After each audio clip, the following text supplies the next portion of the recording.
Hello दोस्तों, कैसे हैं आप सब लोग? आई होप आप सब बहुत अच्छे होंगे। तो आज के हमारे इस वीडियो का टॉपिक है फाइनेंशियल डिसीजंस। अब जैसे कि हमने देखा था कि फाइनेंशियल मैनेजमेंट होता है, फाइनेंशियल वैसे ही फाइनेंशियल डिसीजंस भी लेने पड़ते हैं कुछ। तो सबसे पहले देखिए, हमें फाइनेंशियल डिसीजन इस वजह से लेना पड़ता है ताकि हमारा जो फंड है उसको हम अच्छे से अपने फ्यूचर ग्रोथ के लिए भी अच्छे से उसको मैनेज कर सकें। तो उसके लिए हमें क्या है, 3 चीज़ों का ध्यान में रखना पड़ता है। पहला है इन्वेस्टमेंट डिसीज़न, दूसरा है फाइनेंशियल डिसीज़न और थर्ड है डिविडेंड डिसीज़न। अब इन्वेस्टमेंट में क्या होता है कि हमें कहाँ पे हमारा पैसा है, फंड है, कहाँ पे लगाना है जाके अच्छा इंटरेस्ट मिल सके, कहाँ से हमको फंड राइज़ करना है ताकि हमें कम रिटर्न देना पड़े। और हमें हमारा डिविडेंड डिसीज़न का मतलब है कि कैसे हमें अपना जो डिविडेंड डिवाइड करना है शेयर होल्डर्स के अंदर, ठीक है? तो सबसे पहला है इन्वेस्टमेंट डिसीजन।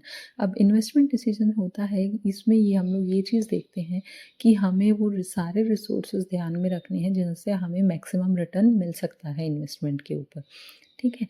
तो इसमें हमारे पास जैसे कि अब सभी फर्म्स के पास जो है लिमिटेड रिसोर्सेज होते हैं, तो उनको ये चीज़ ध्यान में रखनी है कि वो अपने रिसोर्सेज को कहाँ पे किस तरीके से इन्वेस्टमेंट करें ताकि उनको बहुत अच्छा खासा रिटर्न मिले, ठीक है?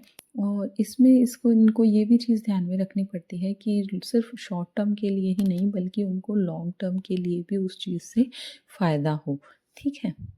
अब इसके बाद देखिए कि कैपिटल बजटिंग का मतलब है कि हमें सारे तरीके देखने होते हैं कि कहाँ पे हमें जो भी अपॉर्चुनिटीज़ हैं इन्वेस्टमेंट की उन सब पे ध्यान रखना पड़ता है, ठीक है? जिससे कि हम बेस्ट अपॉर्चुनिटी को अचीव कर सकें, ठीक है?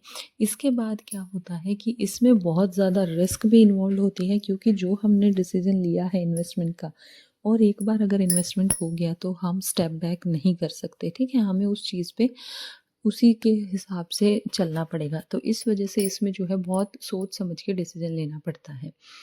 अब कैपिटल बजटिंग डिसीज़न में क्या होता है कि इसको जो हमारा इन्वेस्टमेंट डिसीज़न है ये उसी को ही कहा गया है और इसमें हमें ये चीज़ें कुछ चीज़ें ध्यान में रखनी पड़ती हैं जैसे कि एक कैश फ्लो। अब इसमें हमें ये चीज़ ध्यान में रखनी पड़ेगी कि जो हमने डिसीज़न लिया है उससे हमारा कितना कैश फ्लो बना रहेगा बिज़नेस में। हमें रेट ऑफ रिटर्न क्या मिलेगा जिससे कि हम परसेंटेज के हिसाब से कैलकुलेट करते हैं और हमें ये भी चीज़ ध्यान में रखनी पड़ेगी कि हमारे जो रिस्क है वो हमें कंपेयर करना होगा कि किस वे से हमें ज़्यादा फ़ायदा हो सकता है, किस में ज़्यादा रिस्क है।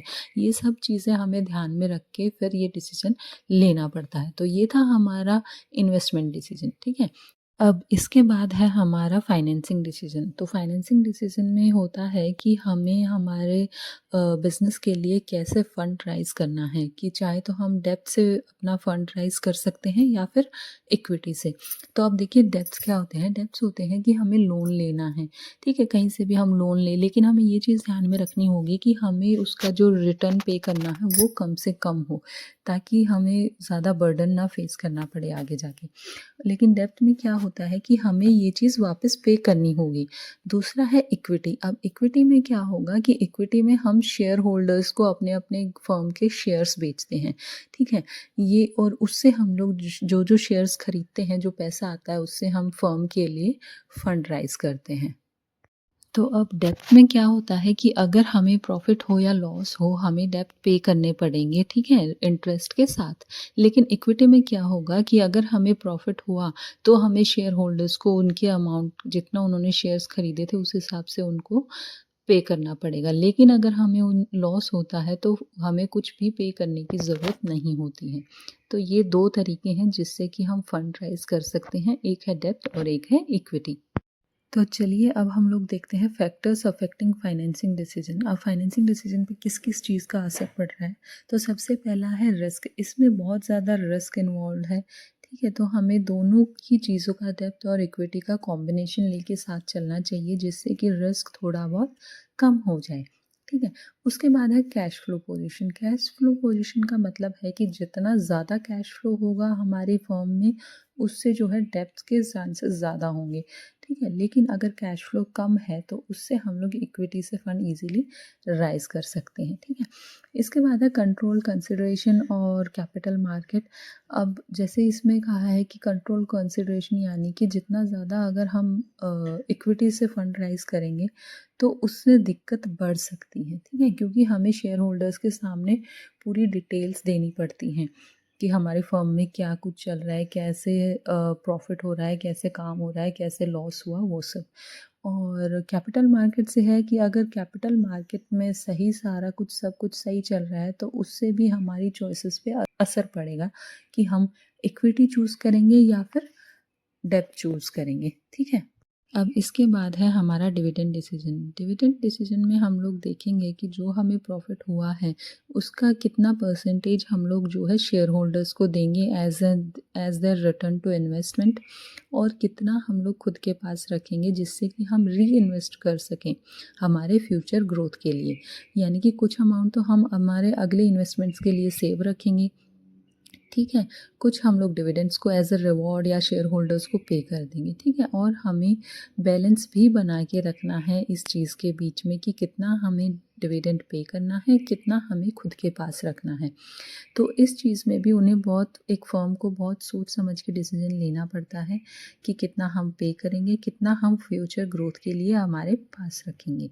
तो ये है हमारा डिविडेंड डिसीजन। अब हम लोग देखते हैं कि फैक्टर्स अफेक्टिंग डिविडेंड डिसीजन क्या-क्या हैं। इसमें है सबसे पहले amount of earning. Amount of earning का मतलब है कि जितना ज़्यादा हमारे पास प्रॉफिट होगा उतना ही ज़्यादा हम लोग शेयर होल्डर्स को पे कर पाएंगे ईजिली, ठीक है।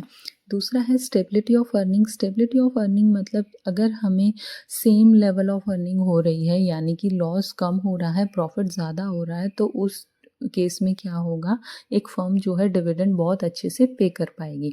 स्टेबिलिटी ऑफ डिविडेंड्स यानी कि हमें जो फर्म है वो इस चीज़ को मेंटेन करके रखती है, स्टेबिलिटी को, और टाइम के साथ डिविडेंड को इंक्रीज़ भी करती रहती है अपने शेयर होल्डर्स के लिए।